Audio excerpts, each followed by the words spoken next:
Good morning friends. आज की class में हम बात करने वाले हैं टेंस के ऊपर। टेंस क्या होते हैं, इसके ऊपर क्वेश्चंस कैसे आते हैं, स्टूडेंट को कहाँ कहाँ कन्फ्यूजन डेवलप होता है। आज हम बात करेंगे सिर्फ प्रेजेंट टेंस पर, वो भी प्रेजेंट इंडेफिनिट के ऊपर, और उसके ऊपर क्वेश्चंस आते कैसे, स्टूडेंट को बार बार कन्फ्यूजन कहाँ होता है। राइट, तो हम शुरू करते हैं।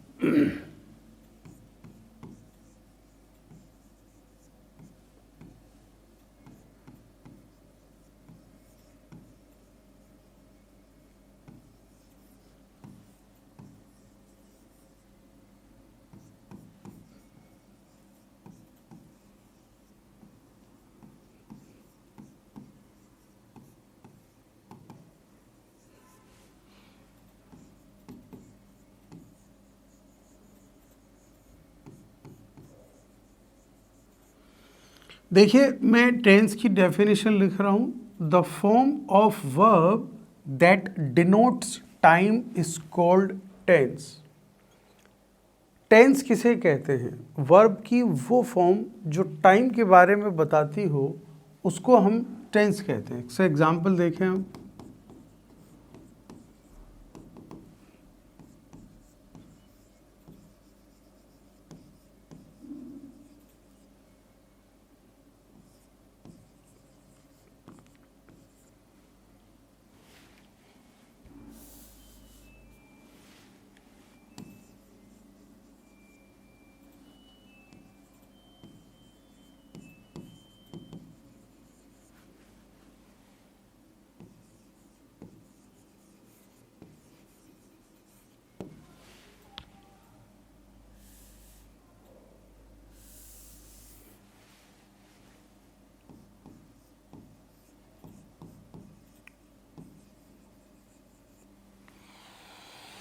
देखिए, tense the form of verb that denotes time. Denote कहते हैं इंगित करना, बताना। वर्ब की वो फॉर्म जो टाइम के बारे में बताए, वो क्या कहलाती है?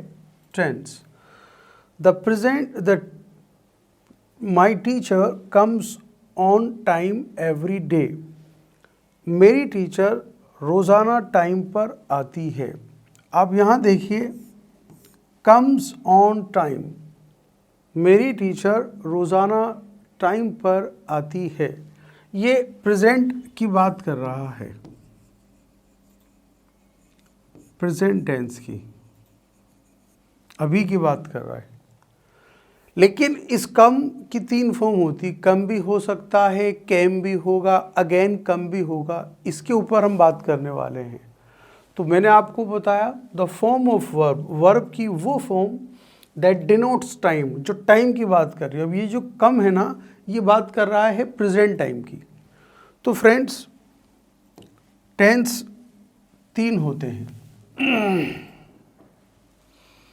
एक तो होता है प्रेजेंट, एक होता है पास्ट, और एक होता है future.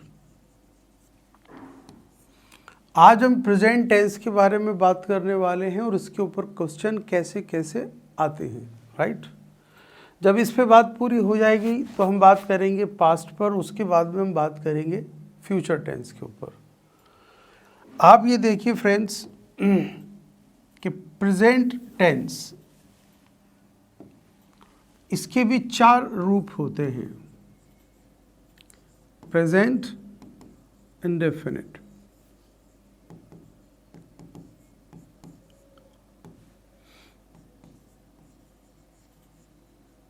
Present continuous, present perfect. एक होता है प्रेजेंट परफेक्ट कॉन्टिन्यूस।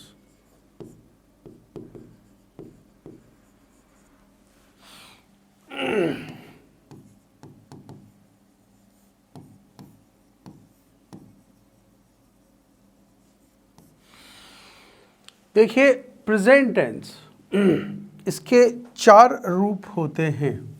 यहाँ देखिए present tense, present indefinite, present continuous, present perfect और प्रेजेंट परफेक्ट कॉन्टिन्यूस। मैं आज आपको बताने वाला हूँ कि प्रेजेंट इंडेफिनिट की पहचान क्या होती है और इसके ऊपर क्वेश्चंस कैसे आते हैं, वो देखें आप।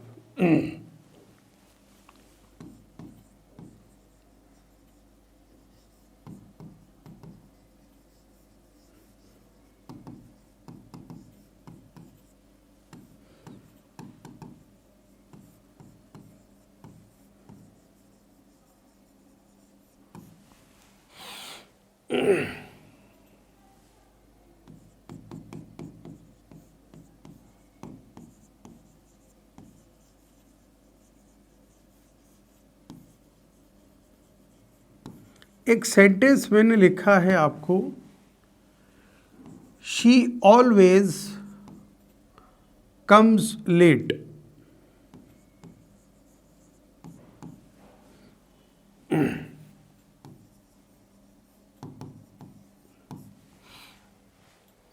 देखिए आप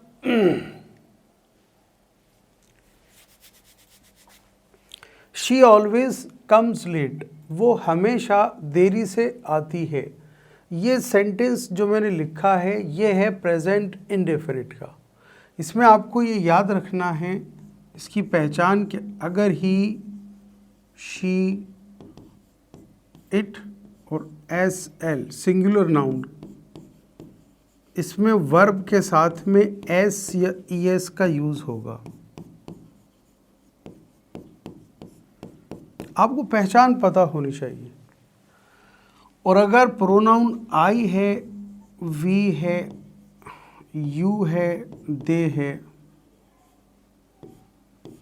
पी एल प्लूरल नाउन, तो वर्ब के साथ में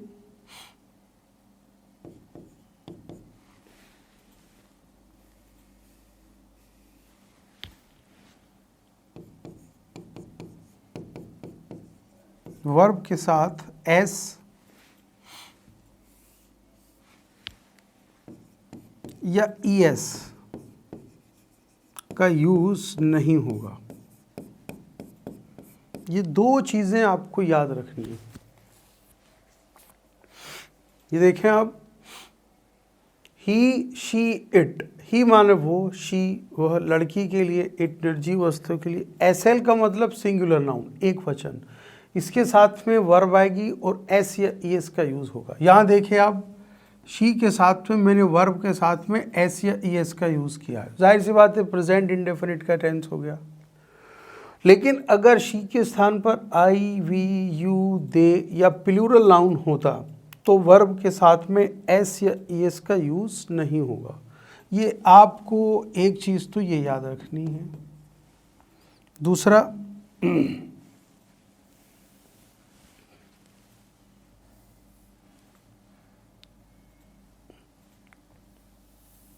सर ये थोड़ा सा मिनिमाइज कैसे करेंगे इसको?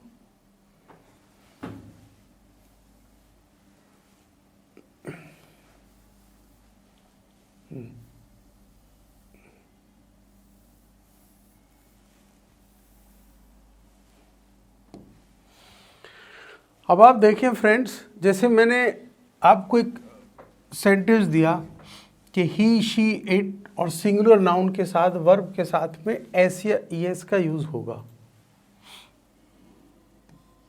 एक नोट और भी है,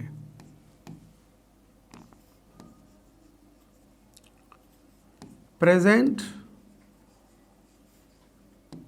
इंडेफिनिट के साथ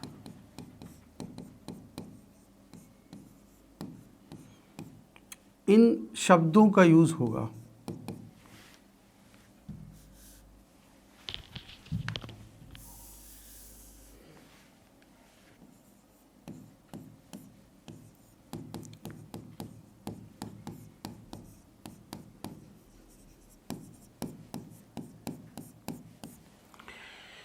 प्रेजेंट इंडेफिनिट के साथ इन शब्दों का यूज होगा। वो कौन से शब्द हैं वो देखें आप।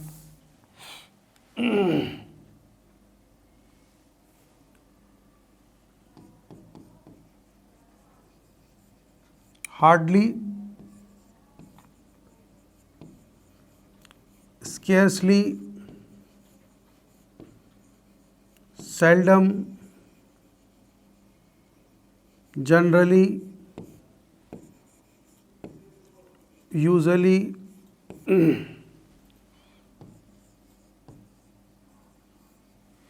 every week,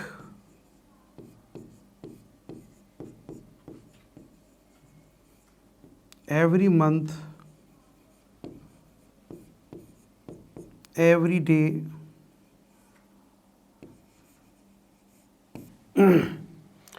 इस तरह के वर्ड्स का यूज़ ज़रूर होगा प्रेजेंट इंडेफिनिट के साथ में। मैंने आपको कल की परसों की क्लास में बताया था, हार्डली का मतलब मुश्किल से, स्केर्सली का मतलब मुश्किल से, सेल्डम का अर्थ क्या होता है, कभी कभी, जनरली आमतौर पे, यूजुअली भी आमतौर पे, एवरी वीक हर हफ्ते, एवरी मंथ हर महीने, एवरी डे रोज़ाना, इस तरह के वर्ड्स, ट्वाइस अ वीक हफ्ते में 2 बार, ट्वाइस अ मंथ महीने में 2 बार, इस तरह के वर्ड्स का यूज़ प्रेजेंट इंडेफिनिट में होगा।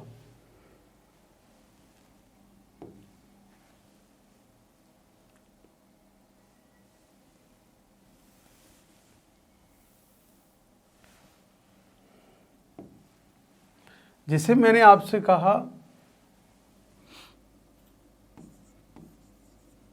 शी नेवर टेल्स अ लाई, वो कभी झूठ नहीं बोलती है।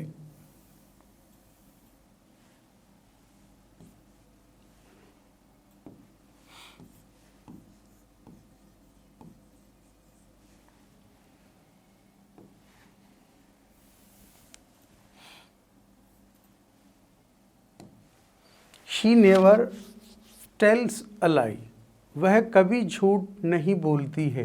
आपने देखा कि मैंने नेवर के साथ में किसका यूज़ किया है, वर्ब के साथ में एस का। तो ये जो सारे वर्ड्स हैं इनका यूज़ प्रेजेंट इंडेफिनिट में होगा, ये तो स्टूडेंट को याद रखना पड़ेगा। एक नोट इसके साथ और भी है, फिर हम इसकी प्रैक्टिस करने वाले हैं। उम्मीद है आप लोग कॉन्फिडेंटली इसका आंसर करेंगे।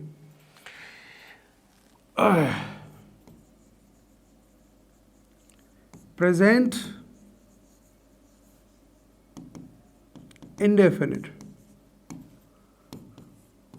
का यूज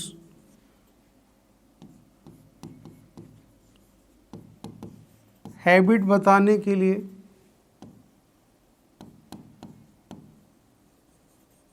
यूनिवर्सल फैक्ट बताने के लिए, फैक्ट बताने के लिए, और प्रोवर्ब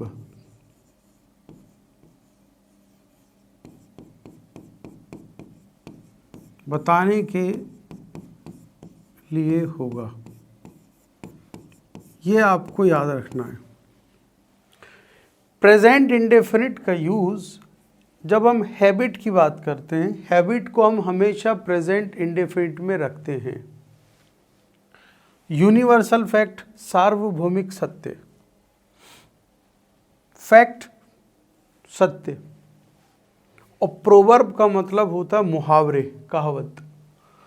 ये 4 चीज़ें होती हैं, इसको हम प्रेजेंट इंडेफिनिट में रखते हैं। कैसे वो देखें आप इसका एग्जाम्पल, फिर मुझे उम्मीद है आप लोग आंसर करेंगे। देखिए एक सेंटेंस है कुछ इस तरह से, हैबिट को जो इंडिकेट करता हूँ। मैंने ये सेंटेंस लिखा, शी ऑलवेज कम्स लेट, वो हमेशा देरी से आती है। फ्रेंड्स, इसका क्या मतलब हुआ? वो हमेशा देरी से आती है, मतलब देरी से आने की आदत है। पहले भी 2 4 5 बार ऐसा हुआ है कि वो लेट आती है, राइट।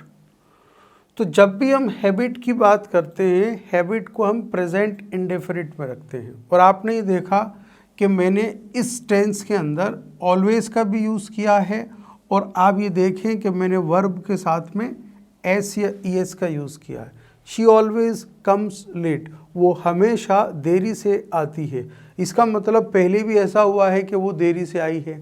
तो जाहिर सी बात है, जब हम हैबिट की बात करते हैं तो उसको हम प्रेजेंट इंडेफिनिट में रखते हैं। दूसरा है यूनिवर्सल फैक्ट। मैंने आपसे ये कहा the sun rises in the east. ये बताइए आप, ये यूनिवर्सल फैक्ट की बात है कि नहीं? सार्वभौमिक सत्य। सूरज पश्चिम में उगता है। The sun rises in the east. सूरज पश्चिम में उगता है। तो मुझे एक बात बताइए, मैंने देखिए राइज वर्ब के साथ में एस या ईएस का यूज़ किया। यही मैंने कहा था आपसे, सिंगुलर नाउन के साथ में वर्ब के साथ में एस या ईएस का यूज़ होगा। 2। तीसरा देखें आप,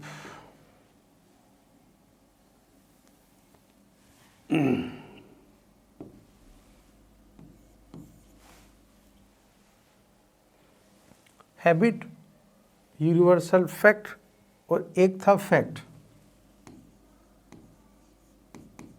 वाटर बॉइल्स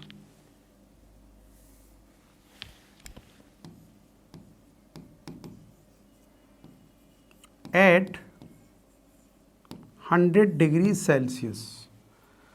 पानी 100 डिग्री सेल्सियस पर उबल ही जाता है, राइट। यहाँ फैक्ट की बात हो रही है। Water boils at 100 degree Celsius.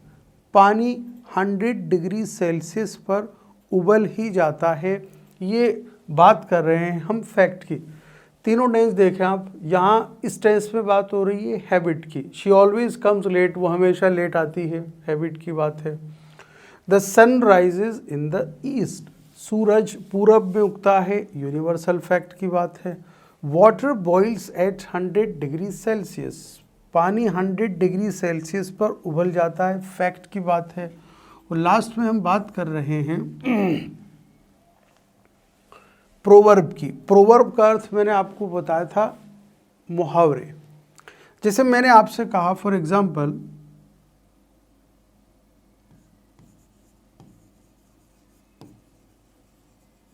Barking dogs seldom bite. ये एक मुहावरा है, प्रोवर्ब।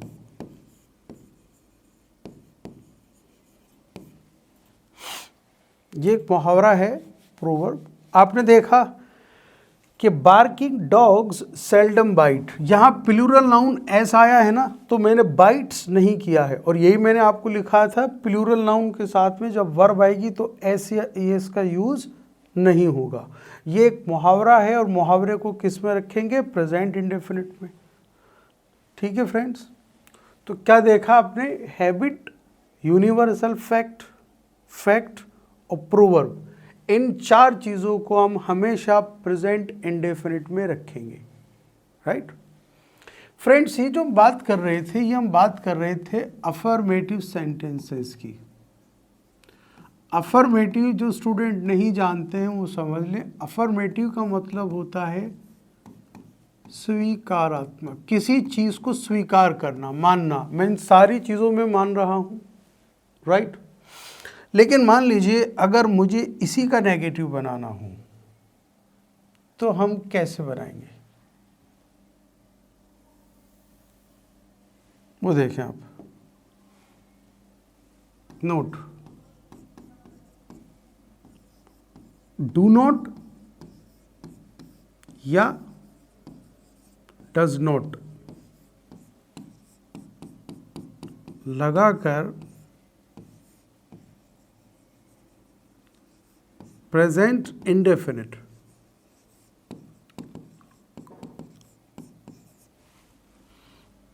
का नेगेटिव फॉर्म बनाएंगे।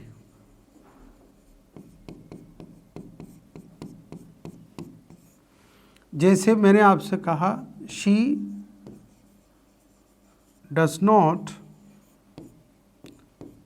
टेल अ लाई, वह झूठ नहीं बोलती है। यहां पे डज नॉट क्यों आया है? डू नॉट या डज नॉट लगाकर प्रेजेंट इंडेफिनिट का नेगेटिव फॉर्म बनाएंगे। अब कुछ स्टूडेंट को शायद इसमें प्रॉब्लम है, वो मैं एक्सप्लेन कर देता हूँ कि ही, शी, इट और सिंगुलर नाउन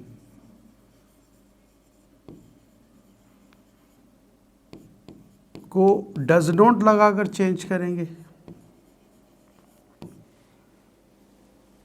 और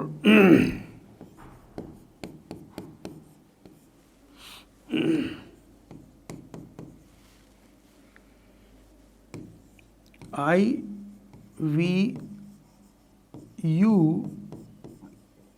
दे को डू नॉट लगाकर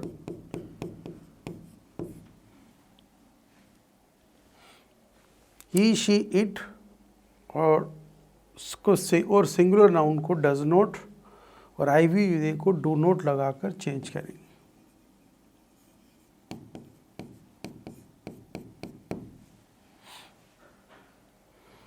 देखिए friends,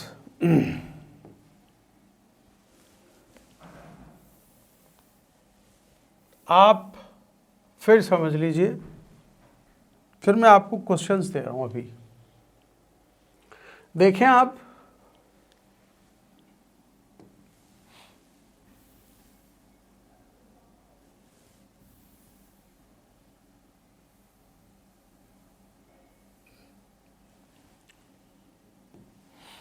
she always comes late, वह हमेशा देरी से आती है। इस पूरे सेंटेंस के अंदर हैबिट की बात हो रही है कि नहीं?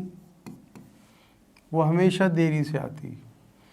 प्रोनाउन अगर ही, शी, इट सिंगुलर एक वचन नाउन है, एक वचन है, तो वर्ब के साथ में एस या एस का यूज होगा और आई वी यू दे और प्लूरल नाउन के साथ में वर्ब के साथ में एस या एस का यूज नहीं होगा। इस पे हम बात कर चुके। इसका नोट देखें कि प्रेजेंट इंडेफिनिट के साथ इन शब्दों का यूज होगा। नेवर कभी नहीं, हार्डली मुश्किल से, स्केर्सली मुश्किल से, सेल्डम कभी कभार, generally, usually, every week, every month, इस तरह के वर्ड्स का यूज़ हम प्रेजेंट इंडेफिनिट के साथ ज़रूर करेंगे। ट्वाइस ए वीक, हफ्ते में 2 बार, ट्वाइस ए मंथ, महीने में 2 बार। जैसे शी नेवर टेल्स अ लाई, देखिए मैंने इस सेंटेंस के अंदर नेवर का यूज़ किया, प्रेजेंट इंडेफिनिट, हैबिट को भी रिफ्लेक्ट कर रहा है। नेक्स्ट है नोट, प्रेजेंट इंडेफिनिट का use habit, universal fact, fact और प्रोवर्ब बताने के लिए होगा। कैसे होगा इसका मैंने एक एक एग्जाम्पल दिया है, वो आप देख लें।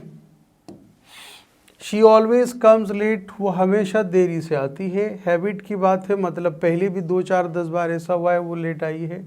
The sun rises in the east, सूरज पूरब में उगता है। इस वाक्य में यूनिवर्सल फैक्ट की बात है, इसलिए मैंने प्रेजेंट इंडेफिनिट में रखा है, वर्ब के साथ में एस या ईएस का यूज़ किया है। अगर फैक्ट की बात होती है तब हम उसको प्रेजेंट इंडेफिनिट में रखेंगे। Water boils at 100 degree Celsius, right. Next देखें, बार्किंग डॉग सेल्डम बाइट, जो गरजते हैं वो बरसते नहीं। ये एक मुहावरा है, बार्किंग डॉग्स सेल्डम बाइट, जो गरजते हैं वो बरसते नहीं।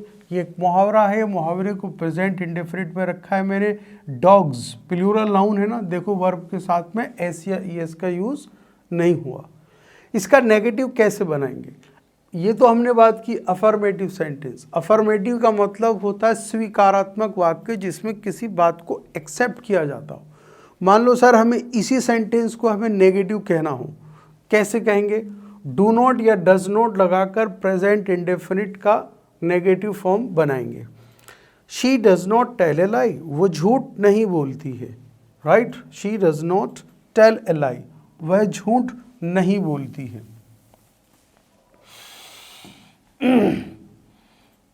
ही शी इट और सिंगुलर नाउन को डज नॉट और आई वी यू दे को डू नॉट लगाकर चेंज करेंगे।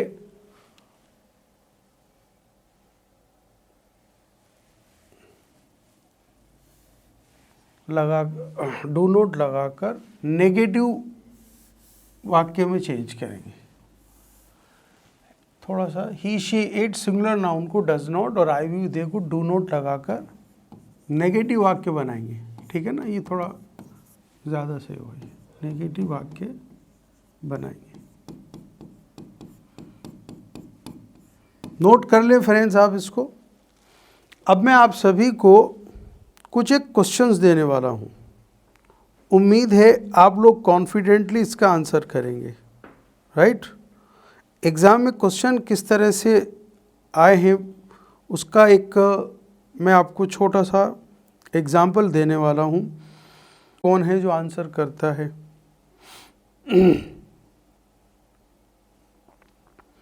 देखिए फ्रेंड्स, एक सेंटेंस में लिख रहा हूँ,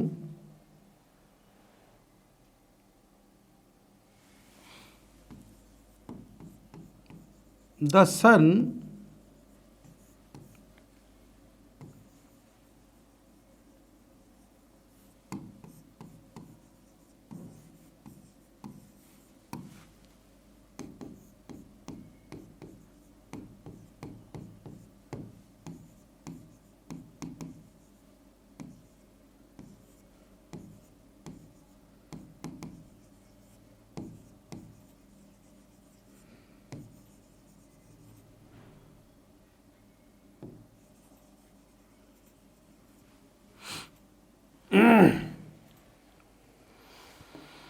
जो रूल मैंने आपको अभी बताए हैं उसके अनुसार वो देख लें आप। एक क्वेश्चन मैंने लिखा है, the sun dash during the day, दिन के दौरान सूरज चमकता है, राइट? अब आप बताइए क्या ऑप्शन होगा।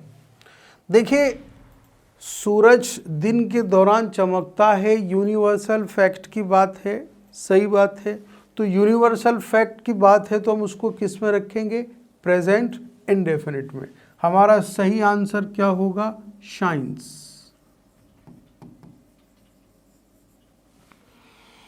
The sun shines during the day, दिन के दौरान सूरज चमकता है। देखिए फ्रेंड्स, जो स्टूडेंट नहीं जानते हैं उनको मैं एक बार एक्सप्लेन कर दूं कि शाइन, शोन और शॉन, चमकना,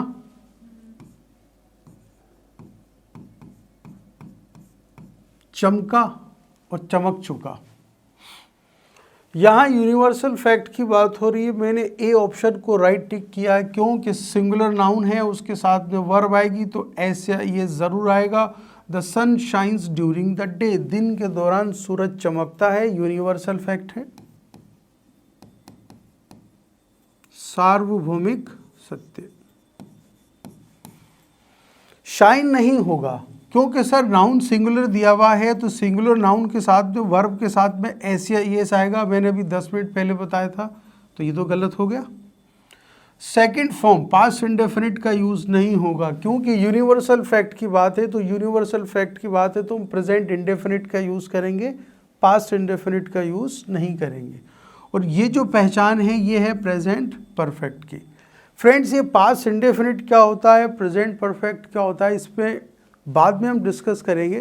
फिलहाल मैं टॉपिक से हटना नहीं चाहता हूँ। इसका सही ऑप्शन है ए। और जिन स्टूडेंट को लगता है सर हमें नहीं पता कि पास्ट इंडेफिनिट क्या होता है, प्रेजेंट परफेक्ट क्या होता है, तो जैसे हम आज प्रेजेंट इंडेफिनिट को डिस्कस कर रहे हैं ना, आने वाली क्लासेस के अंदर मैं आपको अच्छे से एक्सप्लेन करूँगा कि पास्ट इंडेफिनिट की पहचान क्या होती है। नोट कर लें आप इसको, जिन स्टूडेंट्स ने नोट नहीं किया है। एक क्वेश्चन मैं आपको और दे रहा हूं, उम्मीद है आप लोग उसका आंसर करेंगे।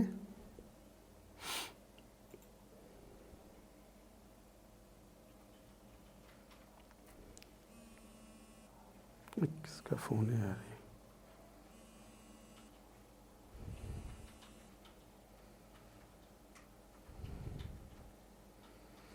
देखिए फ्रेंड्स, एक क्वेश्चन मैं आपको और दे रहा हूं और आप वो मेरे साथ लिखें।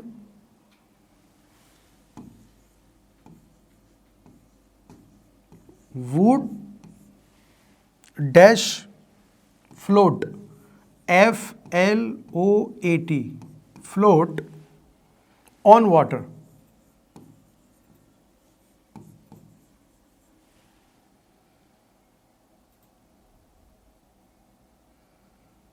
But iron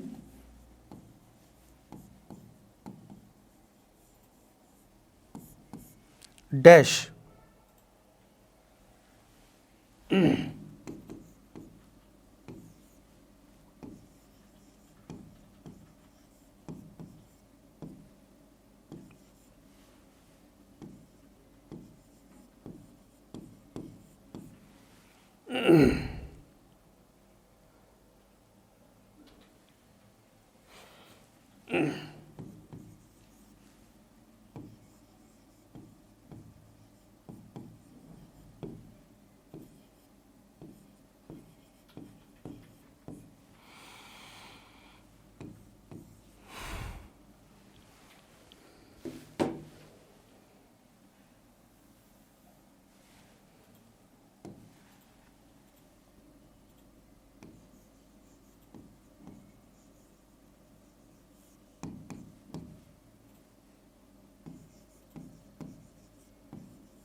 देखिए फ्रेंड्स, ये क्वेश्चन मैंने आपको दिया है, wood dash on water but iron dash.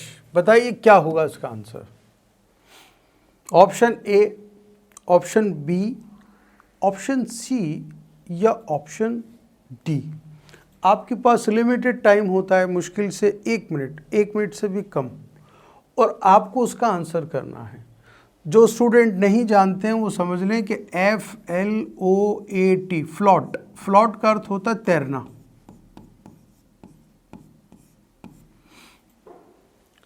अब बताइए क्या होगा? लकड़ी पानी पर तैरती है लेकिन लोहा नहीं तैरता है। तो सभी लोग मुझे एक बात बताइए, लकड़ी पानी पर तैरती है और लोहा पानी पर नहीं तैरता है, ये फैक्ट है या नहीं? सही बात है। फैक्ट को हम किस में रखेंगे? प्रेजेंट इंडेफिनिट में। और प्रेजेंट इंडेफिनिट की पहचान क्या है इसमें, वो बताइए आप। जाहिर सी बात है, अगर आपको ये पता नहीं होगा कि प्रेजेंट इंडेफिनिट की पहचान क्या है तो आप आंसर नहीं कर सकते। इसका सही आंसर क्या होगा? Floats, A, FLOATS, floats. Iron does not.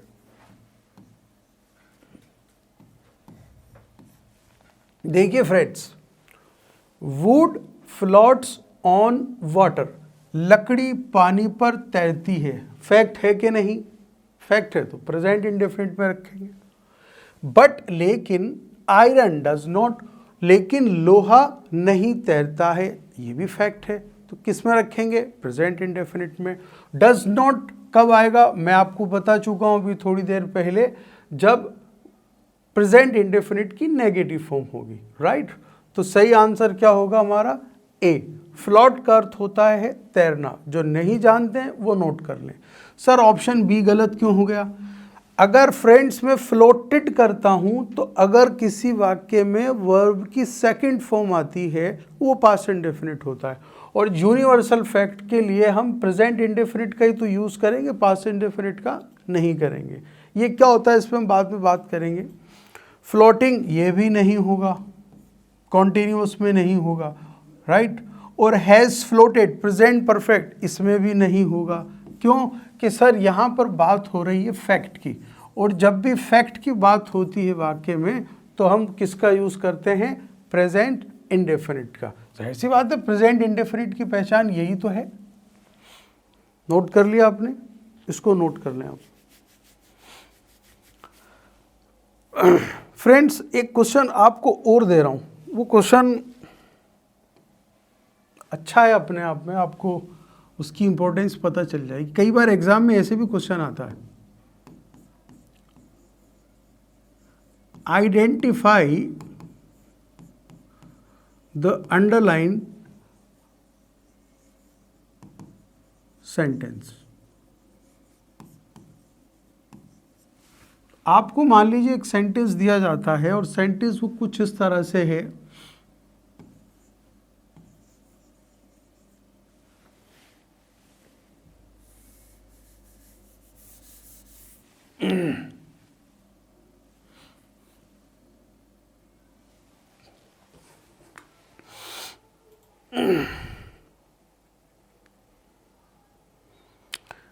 Sentence कुछ इस तरह से है,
आपको इस तरह से एक क्वेश्चन दिया जाएगा, identify the given sentence. Inverted commas में आपको एक सेंटेंस दिया गया है और आपको आइडेंटिफाई करना है। सेंटेंस है she usually goes to bed at 9 o'clock। आमतौर पे वो 9 बजे सो जाती है। आपसे ये पूछा जा रहा है कि जो अंडरलाइन में सेंटेंस है क्या ये पास्ट इंडेफिनिट का है, क्या ये फ्यूचर कंटिन्यूस का है, क्या ये सेंटेंस प्रेजेंट इंडेफिनिट का, या ये फ्यूचर परफेक्ट का है।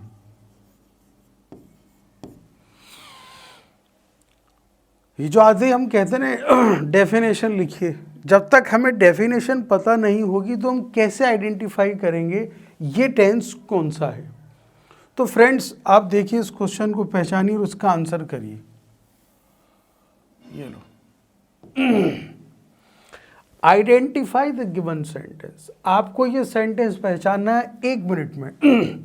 She usually goes to bed at 9 o'clock।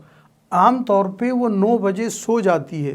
तो मैंने आपसे क्या कहा था, आदत बताने के लिए किस टेंस का यूज होगा। इस वाक्य में आदत की बात है कि नहीं? क्योंकि यूजुअली से आमतौर पे, यूजुअली का मतलब आमतौर पे, ये हैबिट को रिफ्लेक्ट कर रहा है। She usually goes to bed, go to bed का अर्थ होता सोना, तो वो आमतौर पे 9 बजे सो जाती है, राइट। मैं अपनी माँ के बारे में कह रहा हूँ कि मेरी माँ आमतौर पे 9 बजे सो जाती है। तो हैबिट है, हैबिट को किस में रखेंगे हम, प्रेजेंट इंडेफिनिट में। प्रेजेंट इंडेफिनिट की पहचान क्या होगी, शी के साथ में, वर्ब के साथ में एस या ईएस का यूज़ होगा, राइट। तो अब आप मुझे बताइए कि जब वर्ब के साथ में एस या ईएस का यूज़ दिया हुआ है और यूजुअली जैसा वर्ड है, तो जाहिर सी बात है कौन सा टेंस होगा, प्रेजेंट इंडेफिनिट का। लेकिन हमें इसकी डेफिनेशन ही नहीं पता, तो कई बार हमें पास्ट इंडेफिनिट सही लगेगा, कई बार प्रेजेंट इंडेफिनिट सही लगेगा, नहीं यार ये भी सही है, और हमें सारे ऑप्शन सही लगेंगे। और उसका एक बड़ा नुकसान क्या होता है कि आप सोचने में इतना टाइम वेस्ट कर देते हो कि you are suppose to be answering the question within 1 minute, right. आपको 1 मिनट में आंसर करना है और आपने 3 मिनट का टाइम लिया, तो वो जो 2 मिनट का नुकसान हुआ वो उसकी भरपाई कौन करेगा, राइट। तो आपको पता होना चाहिए कि प्रेजेंट इंडेफिनिट की पहचान क्या है, पास्ट इंडेफिनिट की पहचान क्या है। हालांकि मैंने पास्ट इंडेफिनिट के बारे में बताया नहीं, फ्यूचर परफेक्ट के बारे में नहीं बताया, वो तो आज पहला सेशन है हमारे टेंस के ऊपर आधारित। आगे के सेशंस में सारी चीज़ें क्लियर कर दूंगा, लेकिन एग्जाम में इस तरह के क्वेश्चन आएंगे। आगे भी मैं कहूँगा कि आइडेंटिफाई द गिवन सेंटेंस, वो पास्ट इंडेफिनिट का एक टेंस दे दिया और आपको पहचानना बताइए कौन सा टेंस है, राइट। तो आपको डेफिनेशन के साथ में याद होना चाहिए, इसको नोट कर लें। अब एक क्वेश्चन आपको और दे रहा हूँ, लिखिए आप मेरे साथ।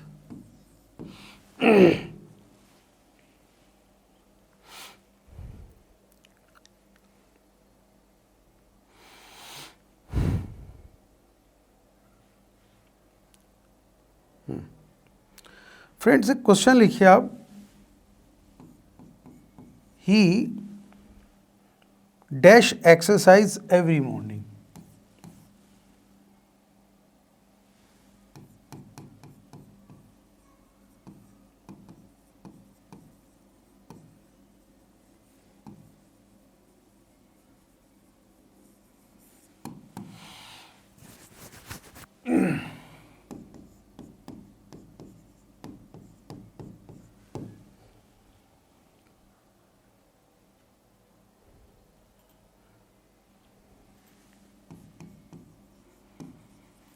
ऑप्शन ए टेक आएगा, डू नॉट टेक आएगा, डज नॉट टेक आएगा।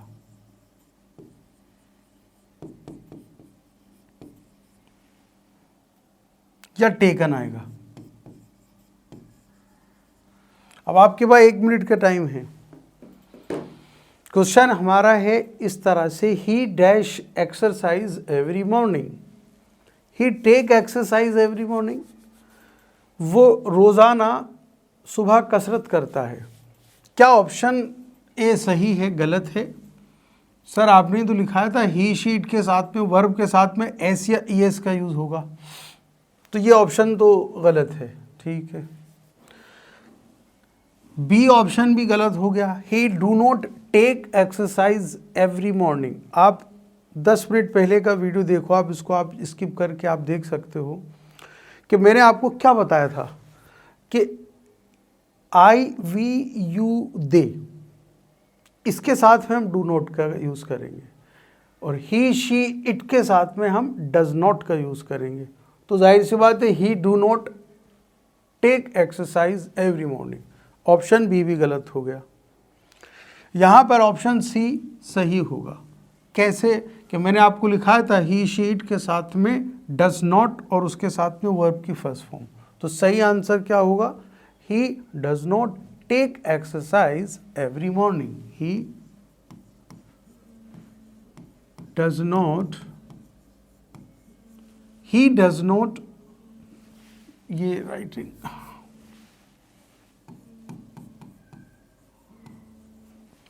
ही does not take exercise every morning, वो रोज़ाना सुबह कसरत नहीं करता है। देखो ये हैबिट की बात भी कर रहा है और सेंटेंस नेगेटिव भी है। ही के साथ में मैंने डज नॉट के साथ में वर्ब की फर्स्ट फॉर्म का यूज़ किया, हैबिट की बात कर रहा है, तो प्रेजेंट इंडेफिनिट की नेगेटिव फॉर्म का हम यूज़ करेंगे यहाँ पर, राइट। इसको नोट कर लें आप। नोट कर लिया फ्रेंड्स। अब मैं आपको एक क्वेश्चन और दे रहा हूँ, लिखें आप। जितना हम प्रैक्टिस करेंगे ना उतना कॉन्फिडेंस आएगा।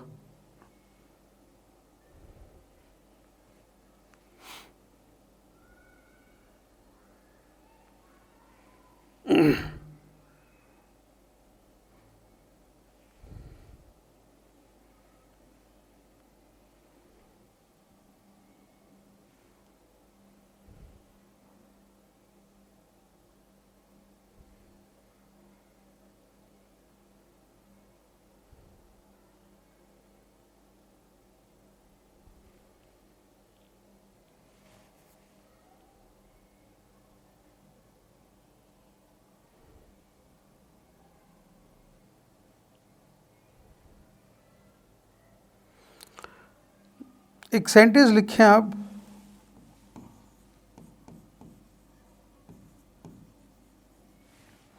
द सन डैश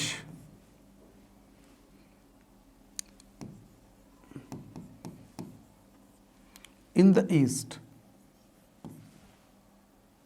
and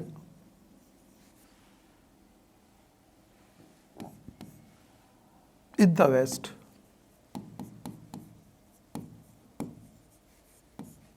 और आपको उसका आंसर करना है option A, option B, option C और ऑप्शन डी। सेट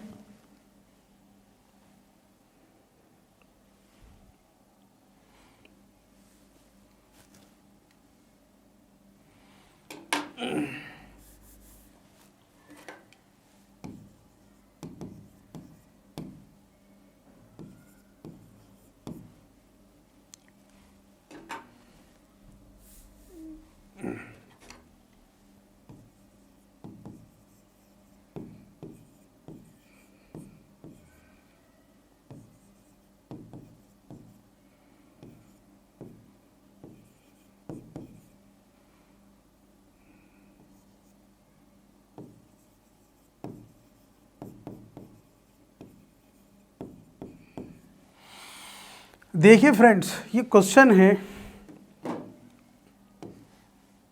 थोड़ा सा ध्यान से देखें आप ये क्वेश्चन। अभी मैंने थोड़ी देर पहले लिखाया था आपको, the sun rise in the east and set in the west. सूरज पूरब में उगता है और पश्चिम में छिपता है। क्या हम ऑप्शन ए का यूज़ करेंगे, क्या हम ऑप्शन बी का यूज़ करेंगे, या ऑप्शन सी, या none of the above?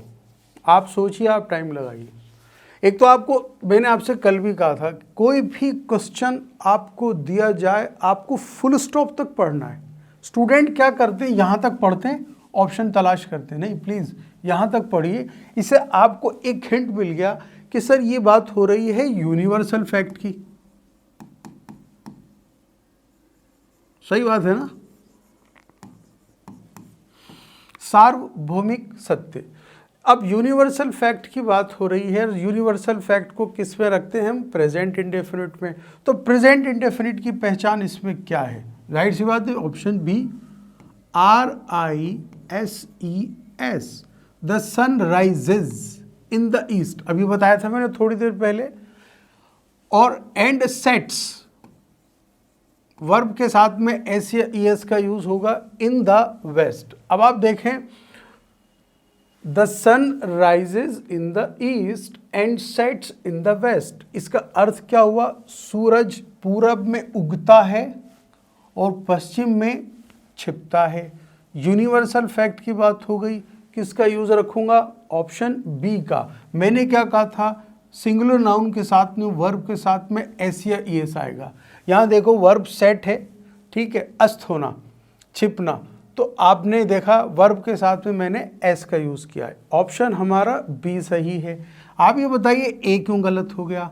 Sir अगर मैं राइज करता हूँ सनराइज इन द ईस्ट, तो सिंगुलर नाउन के साथ में वर्ब के साथ में एस या ईएस आएगा, जो रूल लिखाया था, तो हमने तो उसका इनकार कर दिया, इसलिए ये गलत है।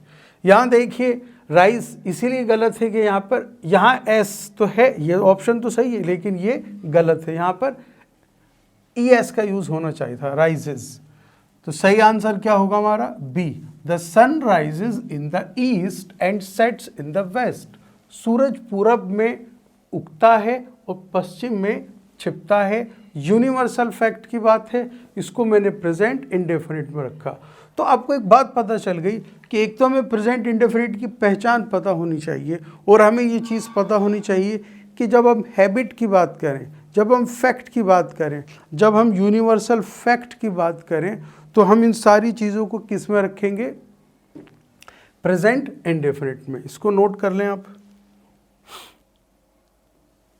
नेक्स्ट, एक क्वेश्चन मैं आपको और दे रहा हूं।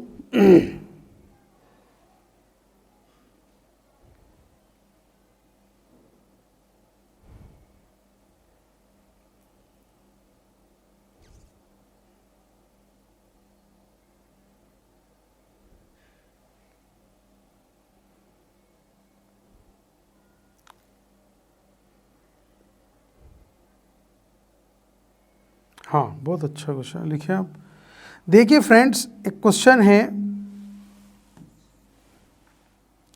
ओनली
देखिए फ्रेंड्स, एक क्वेश्चन है, ओनली द वेयरर, ये वियरर नहीं है, पहले तो इतना याद रखिएगा, ये है वेयरर।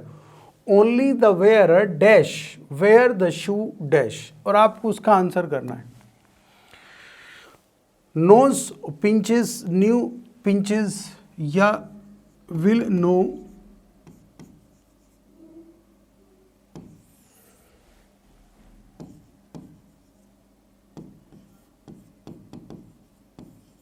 पिंच।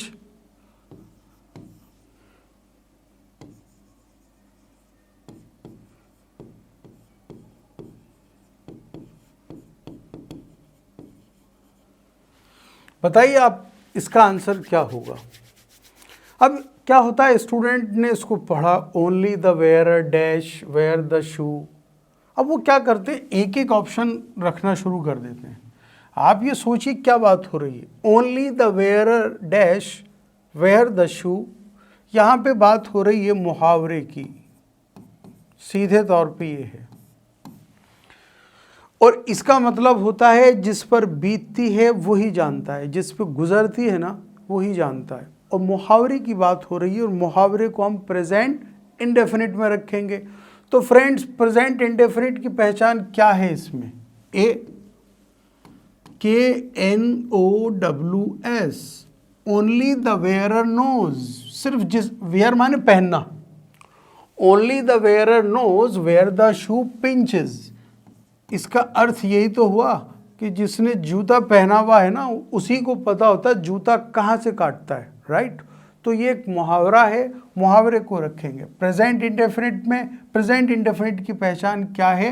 वेयरर सिंगुलर है कि प्लूरल है? एक आदमी के दो हैं, जाहिर सी बात है एक है, तो क्या होगा? सिंगुलर नाउन के साथ में वर्ब के साथ में एस का यूज हो रहा है, इसमें भी ईएस का यूज हो रहा है। तो सही आंसर क्या होगा हमारा A, only the wearer knows where the shoe pinches. ये एक मुहावरा है जिस पे गुजरती है वही जानता है। जाहिर सी बात है ओनली द वेयरर न्यू, ये तो नहीं होगा जब ये पास्ट इंडेफिनिट की फॉर्म है। पास्ट इंडेफिनिट क्या होता है वो मैं आपको कल बताऊंगा। फिलहाल आप इतना देख लो कि यहाँ पर न्यू का यूज़ नहीं होगा वर्ब की सेकंड फॉर्म का। क्यों? मुहावरे की बात है और मुहावरे की बात होती है तो वर्ब की सेकंड फॉर्म यानी पास्ट इंडेफिनिट का यूज़ नहीं होगा, इसलिए ये गलत है। मुहावरे की बात होगी तो जाहिर सी बात है फ्यूचर इंडेफिनिट का भी यूज़ नहीं होगा। फ्यूचर इंडेफिनिट की पहचान क्या होती है मैं आने वाली क्लासेस में बता दूंगा। फिलहाल इतना जान लो, विल के साथ में वर्ब की फर्स्ट फॉर्म ये है तो फ्यूचर इंडेफिनिट का सेंटेंस, ये सही भी है, लेकिन हम बात कर रहे हैं मुहावरे की, तो मुहावरों को प्रेजेंट इंडेफिनिट में रखेंगे, ना कि फ्यूचर इंडेफिनिट में, ना कि पास्ट इंडेफिनिट में। और ये सेंटेंस तो वैसे भी गलत है। डी, हैज़ या हैव के साथ में हमेशा वर्ब की थर्ड फॉर्म आएगी, तब होगा ये प्रेजेंट परफेक्ट। तीनों ऑप्शन गलत हैं। क्यों है मैंने जवाब दे दिया। इसका सही आंसर होगा ए, तो आप इसको नोट कर लें। ठीक है फ्रेंड्स, आज हमने बात की प्रेजेंट इंडेफिनिट के ऊपर और प्रेजेंट इंडेफिनिट के ऊपर आधारित क्वेश्चंस कैसे होते हैं। कल के सेशन में हम लोग बात करने वाले हैं प्रेजेंट कॉन्टिन्यूअस के ऊपर, वो मैं ऐसे ही बताऊंगा, और प्रेजेंट कॉन्टिन्यूअस के ऊपर क्वेश्चन कैसे आएंगे हम ऐसे ही डिस्कस करेंगे। एक बार जब ये टेंस का टॉपिक कंप्लीट हो जाएगा तो हम मिससेलेनियस क्वेश्चंस की प्रैक्टिस करेंगे, तब आप में ज़्यादा कॉन्फिडेंस आएगा कि कब कहाँ किसका यूज़ करना है। सो time is up. Thank you very much, बहुत शुक्रिया, आप लोगों ने 1 घंटे तक बर्दाश्त किया। Thank you ji.